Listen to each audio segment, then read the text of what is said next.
ఏదైతే జగన్మోహన్ రెడ్డి అధికారంలో ఉన్నప్పుడు, గత ప్రభుత్వంలో అధికారంలో ఉన్నాడు జగన్మోహన్ రెడ్డి. జగన్మోహన్ రెడ్డి అధికారంలో ఉన్నప్పుడు ఇదే టీడీపీ కూటమి ప్రభుత్వం, చంద్రబాబు నాయుడు కావచ్చు, లోకేష్ గారు కావచ్చు, నేను వాళ్ళకు గుర్తు చేస్తా ఉన్నా, నేను వాళ్ళకు మరొకసారి గుర్తు చేస్తా ఉన్నా, నారా లోకేష్ ఈరోజు రాష్ట్ర మంత్రిగా ఉన్నాడు. నారా లోకేష్ గారు ఇదే మదనపల్లి పట్టణానికి మొట్టమొదటిగా మదనపల్లి పట్టణంలో అడుగు పెట్టా మాట్లాడిన మాట ఏంటంటే, మేము అధికారంలోకి వచ్చిన వెంటనే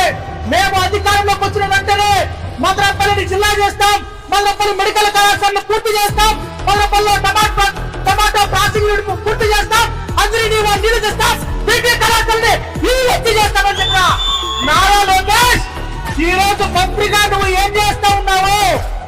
ఎక్కడున్నావు? నారా లోకేష్ ఏం చేస్తా ఉన్నారు అంటే, పుష్ప కలెక్షన్లు 18,000 కోట్లు, 1800 కోట్లు, బాబుల కలెక్షన్లు 1000 కోట్లు అంటే ఆయన రూమ్ లోకి పోయి నవ్వుకుంటా ఉన్నాడు. వాళ్ళు 100 కోట్లలో ఉన్నారు కదరా, నా కలెక్షన్ 1000 కోట్లు వస్తుంది,